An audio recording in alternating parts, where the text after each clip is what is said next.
Bueno, amados, vamos entonces a... La semana pasada habíamos empezado un tema sobre los propósitos de la iglesia. Y la semana pasada hablamos de que uno de los propósitos de la iglesia era ¿cuál? Vamos a ver si estaban despiertos.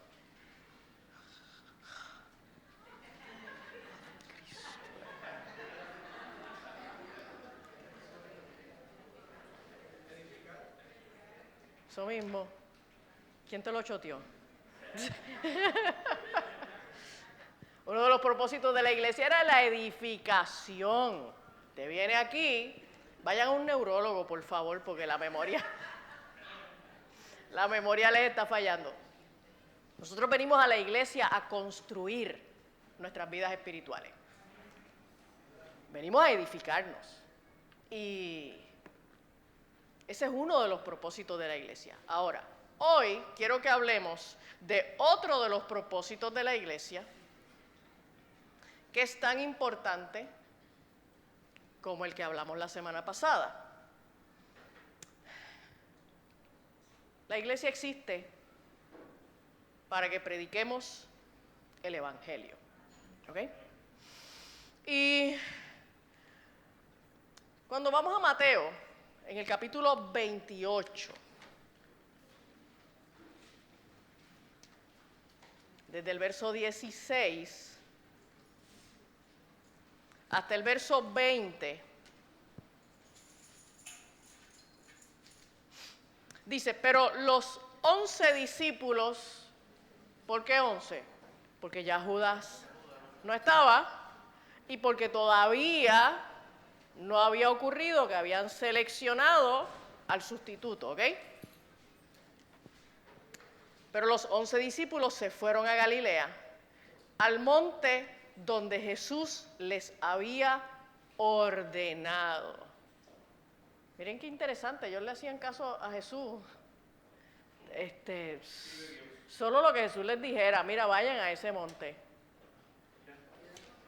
Pues dale, pues vamos. ¿Ok? De hecho, por eso era que eran sus discípulos, porque Jesús solamente les pasó por el lado y les dijo, sígueme. Diache, ¿tú te imaginas? Este tipo te pasa por el lado y te dice, sígueme, y tú te levantas y sigues andando detrás de él. ¿Ok? Y entonces, verso 17, cuando le vieron, le adoraron, pero algunos dudaban. La Biblia no nos dice cuántos le adoraron, cuántos dudaban. Yo tengo la impresión de que le adoraron, pero dudaban. Le adoraron a pesar de las dudas. Amén. Así que si usted duda, no importa, adore como quiera. Y Jesús se acercó y les habló diciendo, toda potestad me es dada en el cielo y en la tierra. Por tanto, id y haced discípulos a todas las naciones.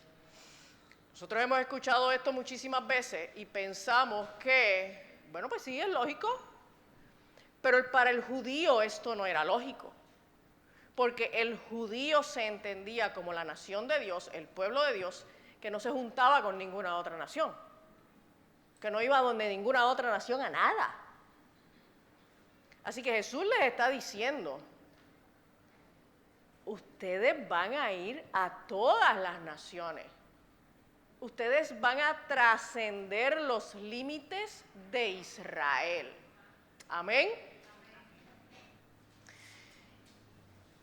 Haced discípulos a todas las naciones, bautizándolos en el nombre del Padre y del Hijo y del Espíritu Santo.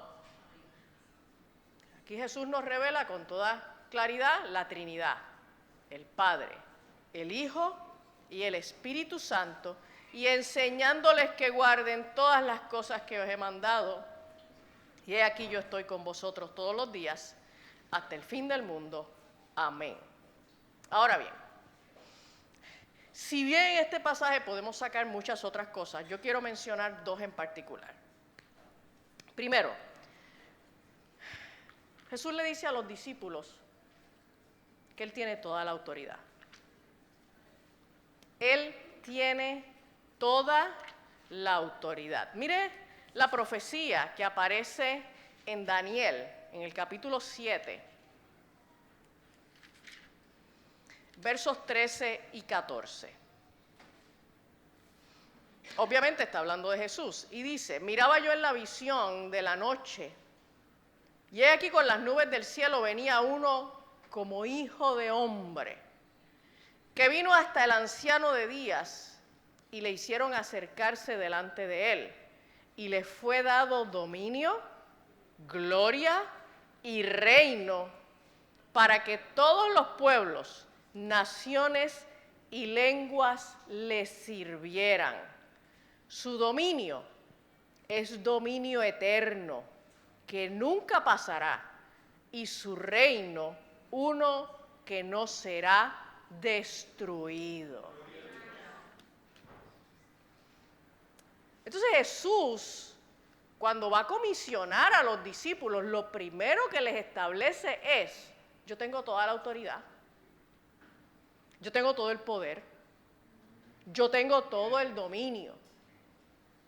Y tú dices: ok, está bien, chévere, yo entiendo eso, ¿ok?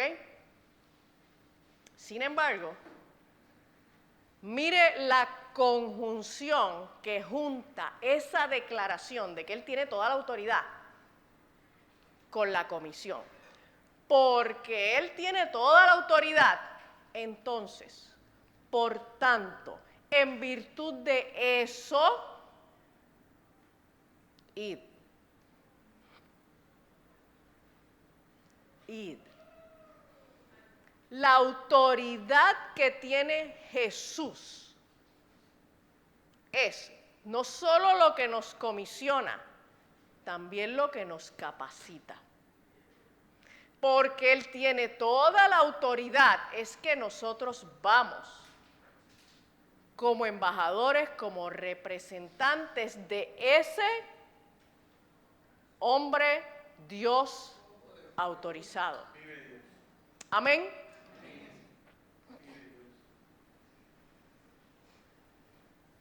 Cuando usted le dice a alguien, lo manda a donde otra persona, a donde un tercero, y le dice: dile que vas de parte mía.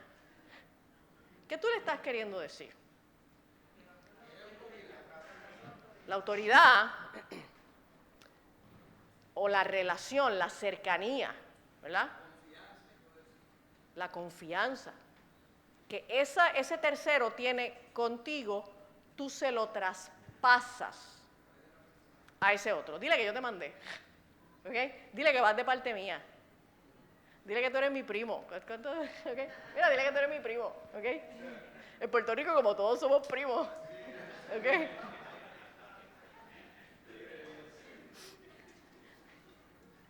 Yo tenía un mecánico que me hacía trabajos en mis carros. Y entonces él, pues tenía unos descuentos que le dan a los mecánicos en algunos autopar. Y entonces a veces él necesitaba que yo fuera a buscar las piezas del carro. Y le decía: vete, dile que tú eres mi tía. Okay.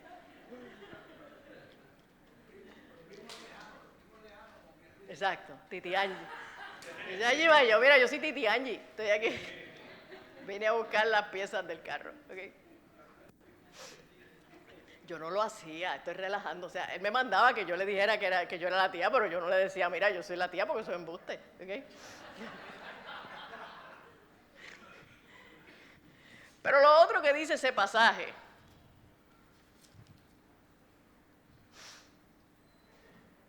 es que nosotros tenemos que ir a predicar. El mandato es a predicar. Nuestro llamado es a predicar. Y es para todo el mundo, ¿ok? Mire qué interesante. Jesús no nos está mandando a nosotros a hacer nada que Él no haya hecho.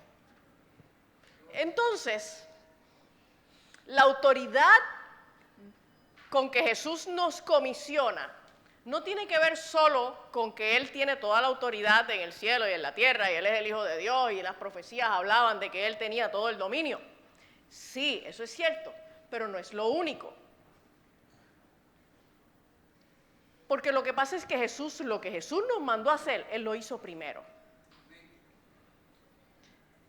¿En algún momento usted ha tenido un jefe que le gusta mandarlo a usted a que haga cosas que Él nunca haría? Exacto, entonces dice, mano, pero para Él es fácil. Para Él es fácil porque Él no es el que lo tiene que hacer, porque esto es algo que Él nunca haría. Pero Jesús, además, tiene la autoridad de que lo que Él nos mandó a hacer, Él ya lo hizo. Jesús no nos está mandando a hacer nada que Él no hizo primero. Por eso es que si aún nos pidiera la vida, Él ya lo hizo. Amén. Entonces, mira lo que dice Lucas. En Lucas, en el capítulo 4, versos 18 al 19, Jesús está en la sinagoga en un momento tradicional del judaísmo, y entonces Él va a hacer una lectura del rollo del libro de Isaías. Verso 17 dice, se le dio el libro del profeta Isaías y habiendo abierto el libro, halló el lugar donde estaba escrito, el Espíritu del Señor está sobre mí, por cuanto me ha ungido para dar buenas nuevas a los pobres. Me ha enviado a sanar a los quebrantados de corazón, a pregonar libertad a los cautivos y vista a los ciegos, a poner en libertad a los oprimidos, a predicar el año agradable del Señor. Entonces, enrollando el libro, lo dio al ministro y se sentó, y los ojos de todos en la sinagoga estaban fijos en él. Y comenzó a decirles, hoy, él era irritante, hoy se ha cumplido esta escritura delante de vosotros. Lo que él les dijo fue, ese soy yo. ¿De quién está hablando eso? Es de mí. Entonces Jesús lo que nos dice es, yo vine a predicar. A lo que yo vine fue a predicar. ¿Ok? A darle las buenas nuevas a los pobres, a sanar a los quebrantados de corazón, a pregonar libertad a los cautivos, vista a los ciegos, a poner en libertad a los oprimidos y predicar el año agradable del Señor. Así que, la gran comisión, ese mandato que nos dan a nosotros de predicar el Evangelio, y que es una función y un propósito primario en la iglesia, está revestido de la autoridad que Jesús nos concede por cuanto es el Hijo de Dios, por cuanto venció la muerte, por cuanto Él tiene todo el dominio, toda la autoridad, pero también porque el que nos manda lo hizo primero. Porque Él no nos ha mandado a hacer nada que no sea su propio ministerio, su propio propósito, su propia función. Nosotros estamos aquí para continuar el ministerio de Jesús. Si a usted eso le parece poca cosa, ¿okay? Nosotros estamos aquí para continuar el ministerio de Jesús. Ahora, los discípulos fueron llamados a predicar, por supuesto, dice Mateo 4, versos 17 al 19,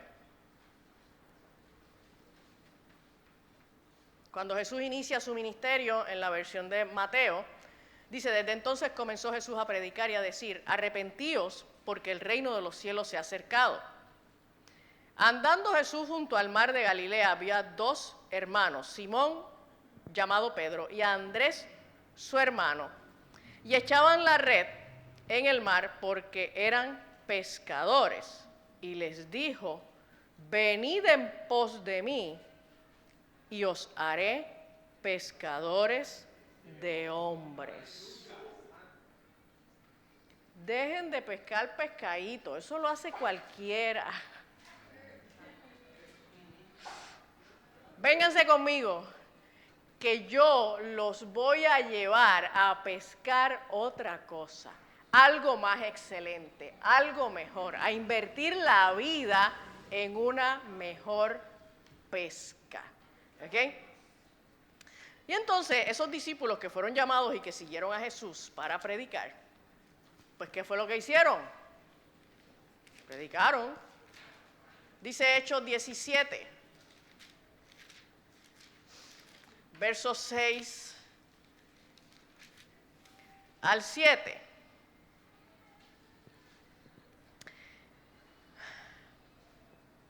Estamos aquí en el revolú que ocurrió en Tesalónica. Si usted no lo conoce, lea Hechos 17 más tardecito.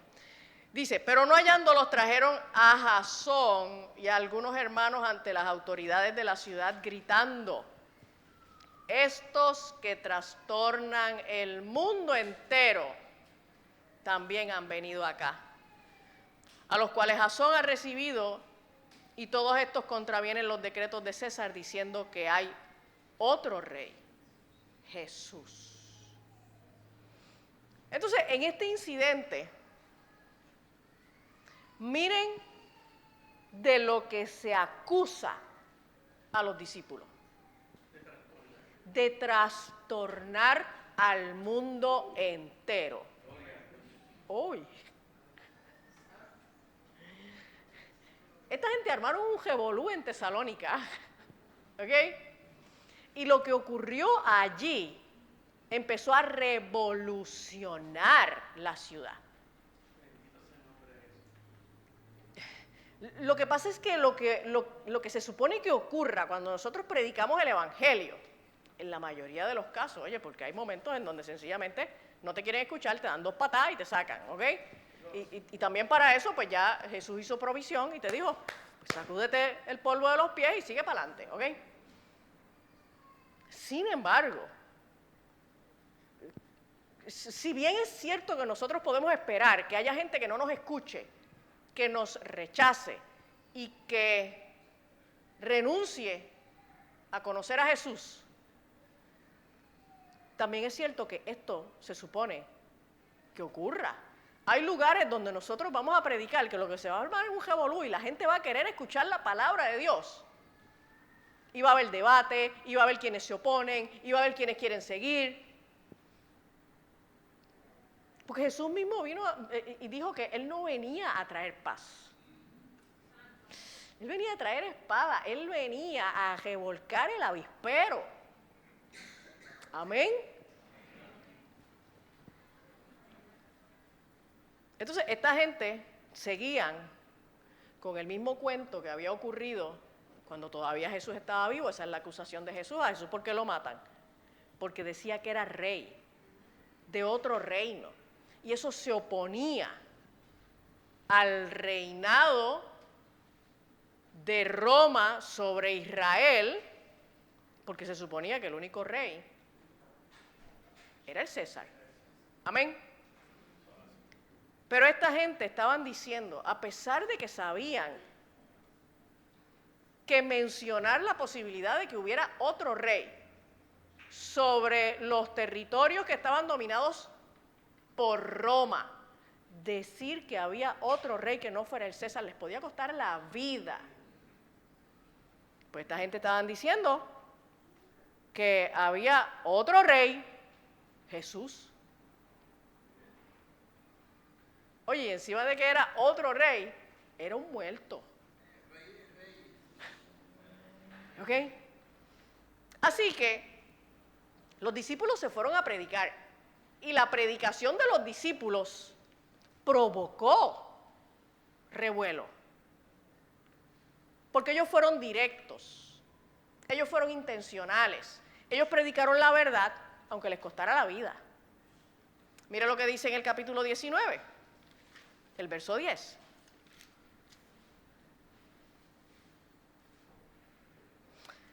está hablando de Pablo, así continuó por espacio de 2 años, de manera que todos los que habitaban en Asia, judíos y griegos, oyeron la palabra del Señor.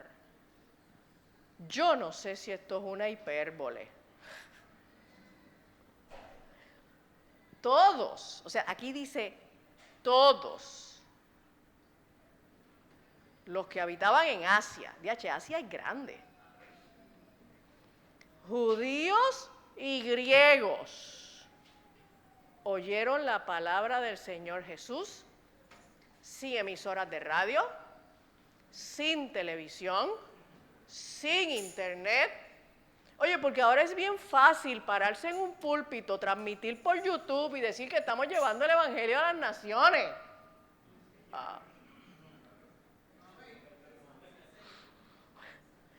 Chache, antes decían con la boca es un mamey, no, con el internet es un mamey. Con el internet es un mamey. Mire, yo no estoy llevando el Evangelio a las naciones, yo estoy predicando aquí. Ustedes me escuchan y hay otra gente que a lo mejor va a escuchar, sabe Dios, en la Conchinchina.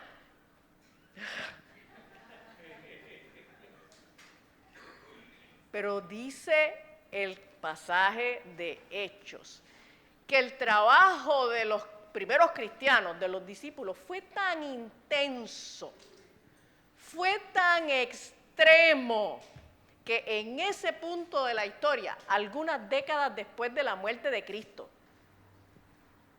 solo unas décadas después, 40 décadas, tal vez, 30 décadas después, en Asia todo el mundo había escuchado del Evangelio.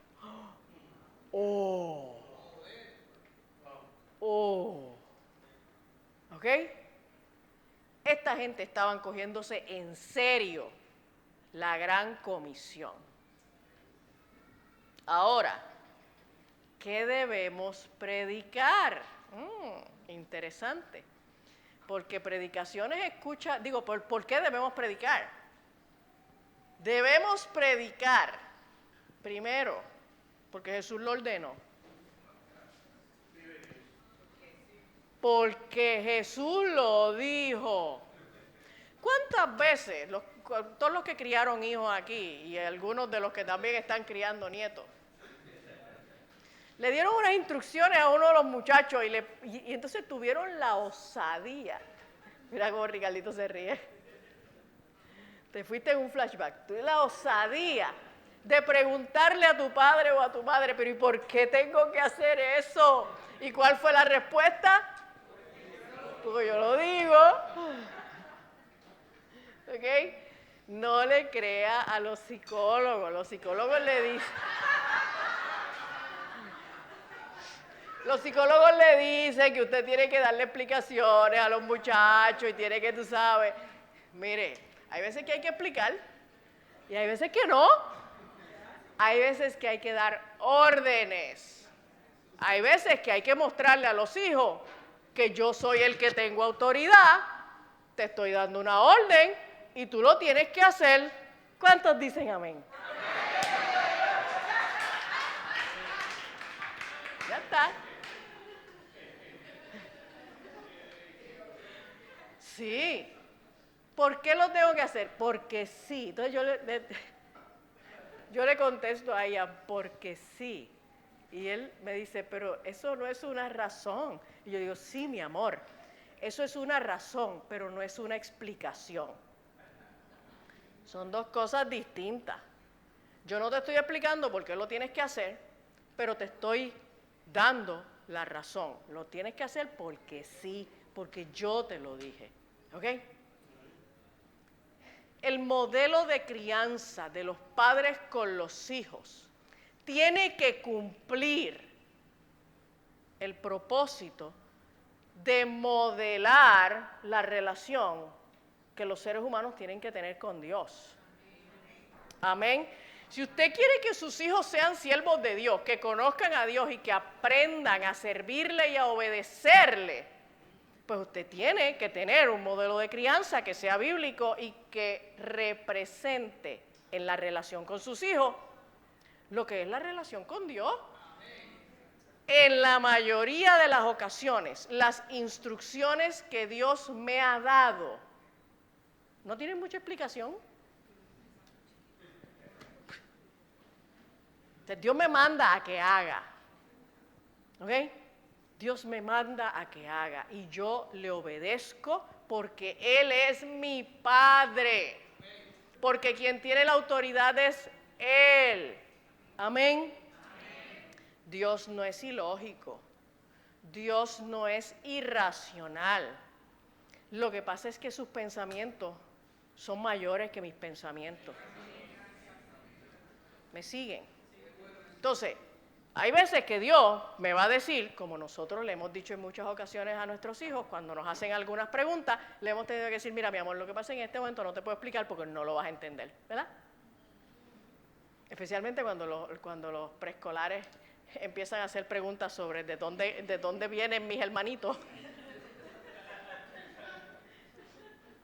¿Y qué tú le contestas? Exacto. No, porque lo de la cigüeña ya no se lo creen, porque tienen un drag queen haciéndole cuentos en la escuela. Entonces, sí. Entonces, pues ¿qué tú le vas a explicar? Mira, mi amor, eso es una bendición que Dios puso en mi barriguita, pero en este momento no te puedo explicar más nada porque no lo puedes entender. Entonces, muchas veces Dios nos tiene que tratar de esa manera, porque de verdad, no importa que tengas el IQ de Einstein, hay cosas que no las vas a entender. Porque los pensamientos de Dios, la sabiduría de Dios sobrepasa tanto la nuestra. Pues, que sencillamente te tienes que quedar con el que, bueno, pues porque Dios lo dijo. Amén. Y eso nos ayuda a desarrollar la fe. Porque aprendemos a confiar en Él, aunque no lo entendamos. Amén. Así que tenemos que predicar porque Jesús lo ordenó.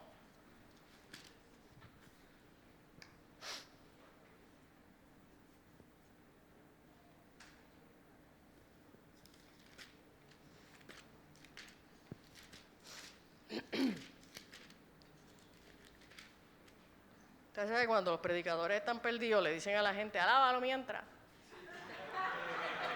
Sí, me pasó la página. Alábalo. Alábalo ahora, hermano.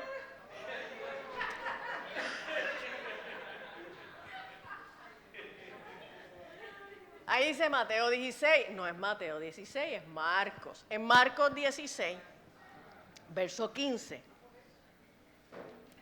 les dijo, id por todo el mundo y predicad el evangelio a toda criatura. A todo lo que se mueva, predícale a todo lo que se mueva. Amén. Tenemos que predicar también porque entendemos la esperanza de salvación. ¿Usted entiende la esperanza de salvación?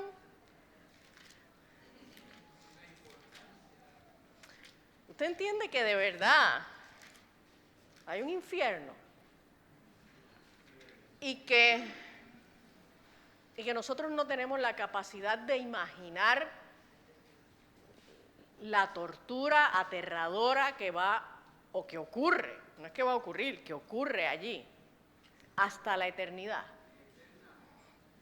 Usted tiene la capacidad de entender que a nosotros nos correspondía estar ahí para siempre.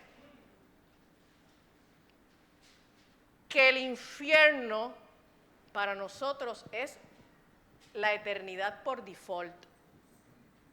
Es la que nos toca.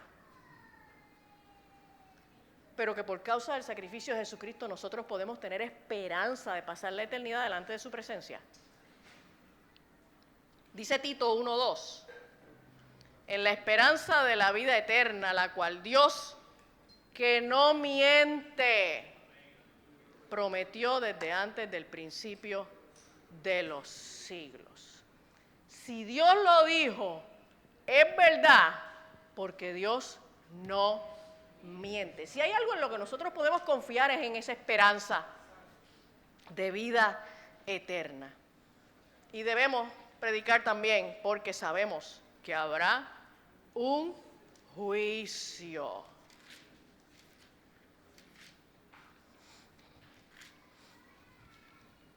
Ese mensaje del juicio, de que un día tenemos que estar delante de la presencia de Dios y que tenemos que rendir cuenta, ese mensaje de que algunos irán a vida eterna y otros irán a condenación, ese mensaje casi no se escucha en las iglesias en este momento.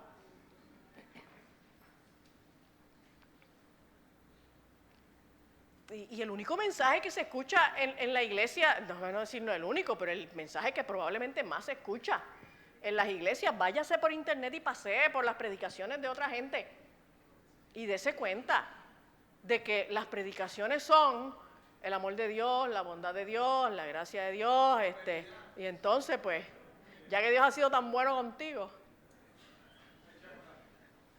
¿ok? Coopera porque Dios te ha dado, ¿ok? Y pues Dios es bueno y Dios me ha dado mucho y Dios me ama y todas esas cosas.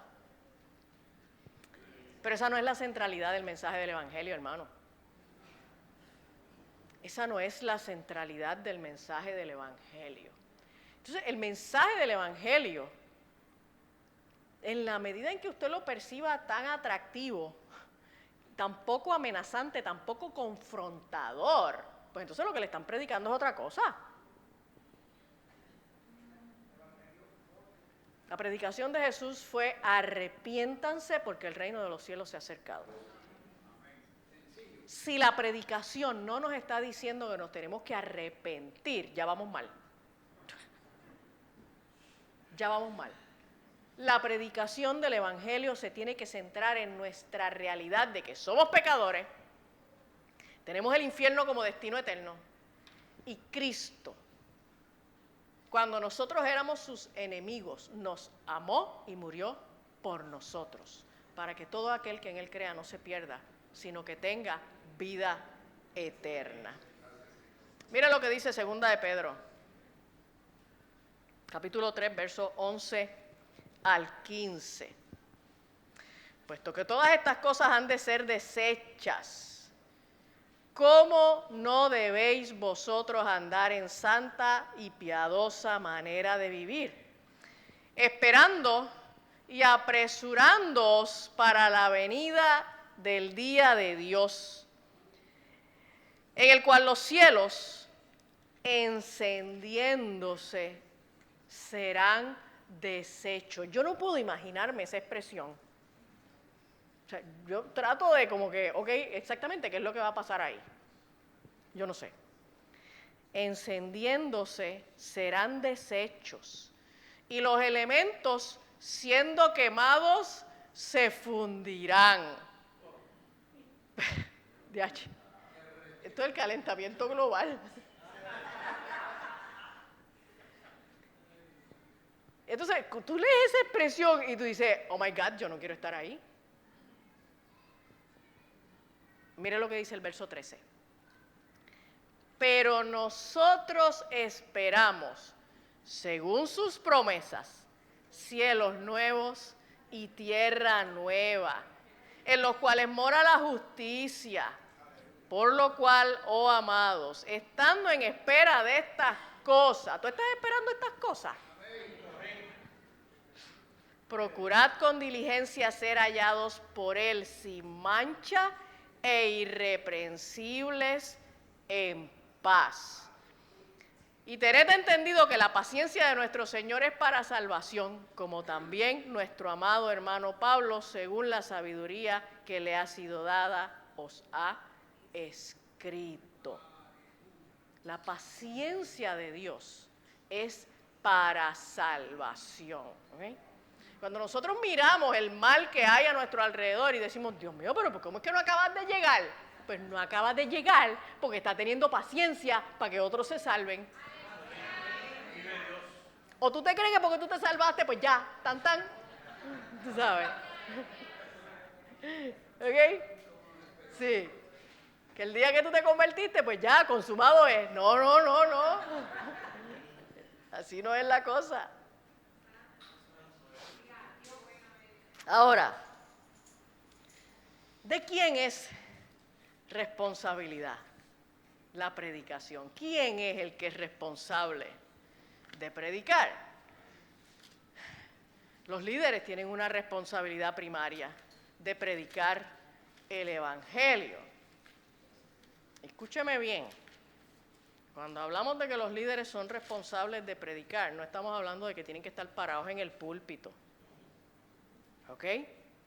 No porque usted no esté parado aquí, significa que usted no está predicando. Usted no está predicando si usted no está compartiendo con otros las buenas nuevas de salvación. ¿Ok?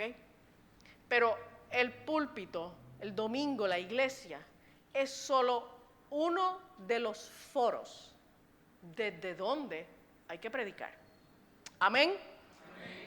Y no es más importante este que cualquier otro espacio en donde usted pueda predicar el Evangelio.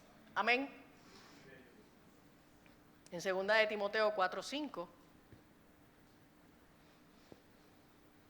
hablándole Pablo a su discípulo Timoteo, le dice: pero tú, sé sobrio en todo, soporta las aflicciones, haz obra de evangelista, cumple tu ministerio.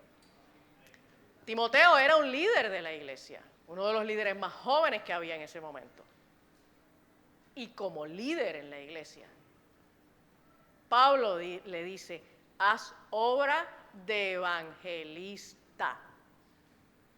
Sí, los líderes tienen la responsabilidad de evangelizar a otros. Vamos a 1 de Pedro, capítulo 3 y verso 15. Entonces ahora Pedro no le está hablando a los líderes, contrario a Pablo, que le estaba hablando a Timoteo, que era un líder. Mire lo que Pedro le dice a la iglesia en una carta pastoral.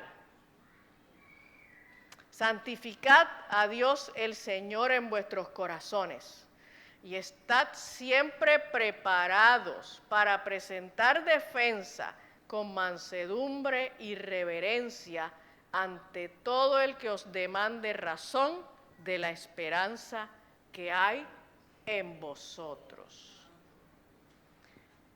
Todos los cristianos tienen que estar preparados para poder compartir las buenas nuevas de salvación, para presentar argumentos. Predicar es presentar argumentos, presentar información acerca de Cristo, acerca de su sacrificio, acerca de la salvación.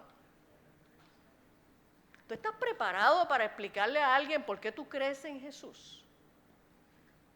¿Tú crees que tienes 3, 4 talking points? O sea, no tienes que tener una tesis doctoral teológica.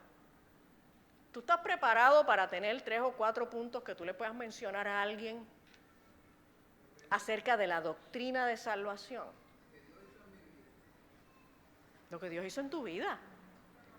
Que yo estaba ciego y ahora veo. Que Cristo es el Hijo de Dios. Que vino a la tierra, que no tenía que hacerlo, que murió por mis pecados, que se levantó de entre los muertos, que subió al Padre, que su muerte vence la muerte eterna.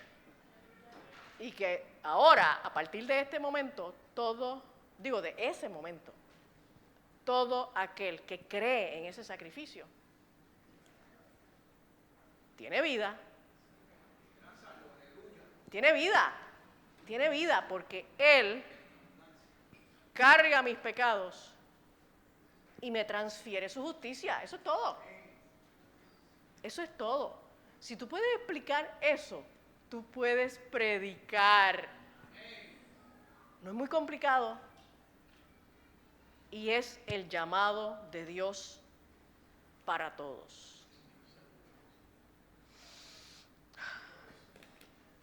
Voy a terminar con 1 de Corintios.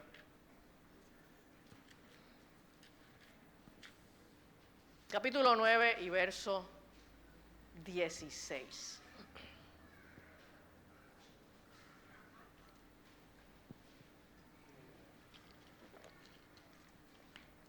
Está Pablo hablando y dice, pues si anuncio el Evangelio, no tengo por qué gloriarme. O sea, predicar el Evangelio no te va a dar ni más títulos, ni más créditos, ni más galones aquí en tu uniforme, ni tú sabes. No te va a dar estatus, no es algo que tú tienes que decir, no, pero tú sabes que yo soy predicador. Yo soy el evangelista fulano de tal. Ok, cool, tú sabes. Qué bueno, me alegro por ti. Entonces, Pablo, oye, si hay alguien que podía guiarse, era Pablo. ¿Ok? Pablo dice, mira, si yo anuncio el evangelio, no tengo por qué gloriarme, porque me es impuesta necesidad. Predicar el evangelio no es opcional en la vida de los creyentes. Wake up. Esto no es cuestión de que, bueno, pues si yo quiero, pues predico, si yo no, ¿verdad? Que, ¿sabes? Que Dios sabe que es que yo soy tímida. Mira, yo soy tímida, ¿ok? Mira dónde estoy parada y soy tímida, ¿ok? No le vengas con excusas a Dios. No le vengas con cuentos a Dios. Porque si Él tiene toda la autoridad en el cielo y en la tierra, y por causa de esa autoridad que Él tiene, Él nos mandó, no hay excusa. No hay excusa porque no tiene que ver contigo, tiene que ver con Él. No tiene que ver con tus capacidades o con tus defectos, tiene que ver con su autoridad. Amén.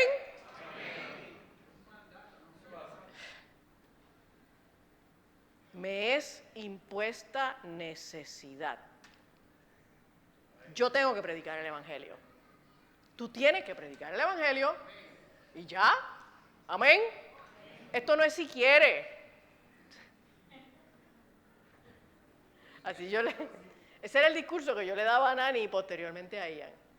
Cuando yo les decía que hicieran algo y no me venían como, no, porque es que yo les decía, yo no te estoy preguntando si quiere. Yo te estoy diciendo que lo hagas. Cuando yo quiera saber qué es lo que tú quieres, te lo voy a preguntar. ¿Ok? Pero yo no te estoy preguntando qué es lo que tú quieres hacer. Usted puede entender que Dios no nos está preguntando si queremos predicar. Él nos manda a predicar. Y ya. Porque si alguien no hubiera cumplido ese mandato, tú no estarías aquí hoy. ¿Ok? Yo le doy gracias a Dios por la muchacha que me invitaba a la iglesia. Porque ella estuvo un par de años detrás de mí invitándome a la iglesia. Y yo era tan parejera que le decía que eso estaba chévere, pero que se lo dijera a los que estaban en la cancha fumando pasto, porque yo no necesitaba eso. Yo tenía la vida planchada. O sea, yo estaba en un hogar estable. Yo estaba en el cuadro de honor. Yo no bebía, yo no fumaba, yo no me acostaba con el novio, yo no... Tú sabes. Pues ¿para qué yo necesito a Dios? Esa era mi idea. ¿Y saben qué? Ella siguió. Mira, que cuando vas a ir conmigo a la iglesia, yo, ay, por Dios santo.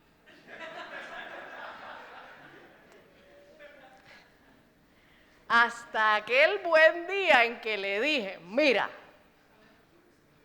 yo voy a la iglesia contigo este domingo con la condición de que no me vuelvas a invitar.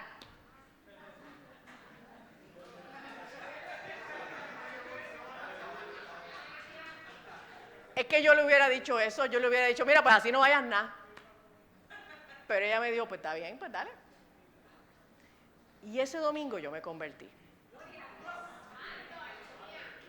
Si ella no se hubiera sentido responsable, ella no me predicaba, ella no me hablaba de Jesús. Pues parece que no manejaba el tema, no lo dominaba, yo no sé. Pero ella era una adolescente en la escuela superior igual que yo, y por lo menos en su iglesia parece que ya le habían dicho muchas veces, tú eres responsable de traer almas al Señor. Así que ella, pues bueno, pues yo no te sabré predicar, pero te llevo a mi iglesia y allí que el pastor se encargue. Y eso fue lo que pasó. Ella aceptó la responsabilidad que tenía como cristiana y gracias a eso yo estoy aquí. ¿Cuántas personas dependen de que tú le prediques el evangelio? ¡Auch! Si anuncio el evangelio no tengo por qué gloriarme porque me es impuesta necesidad. Y ay de mí. Esta es la peor parte de ese versículo. Y ay de mí si no anunciare el evangelio.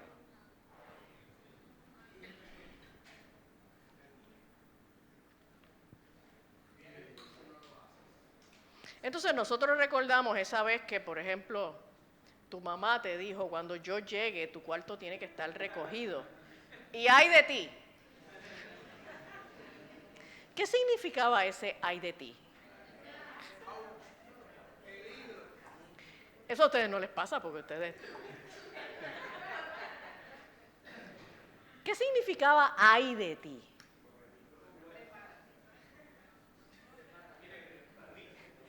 La muerte es mejor que lo que te va a pasar. Señores, usted se atreve a salir hoy por esa puerta diciendo, ay de mí, si no anuncio el evangelio. ¿Usted sabe quién tiene que traer visitas a la iglesia la semana que viene? Y yo también. ¿Usted sabe quién tiene que predicar a la gente que trabaja en tu trabajo? Yo, ahí no, yo no. Pues yo no trabajo en tu trabajo. ¿Usted sabe quién es el que tiene que predicar en tu vecindario? Yo no vivo en tu vecindario. Es más, yo no sé ni dónde tú vives. ¿Ok? Ay de mí si no anunciare el evangelio. Yo quiero que usted haga un compromiso. No lo hace conmigo. No se tiene que parar, no tiene que levantar la mano, no tiene que venir aquí al frente. Usted tiene que hacer un compromiso con Dios. Y si hay alguien aquí que no conoce al Señor, este es el momento para que tú le digas, Señor, yo me arrepiento de mis pecados. Y sé que lo que tengo por destino es la condenación. Quiero escapar de la condenación aceptando el sacrificio de Jesús. Padre de la gloria.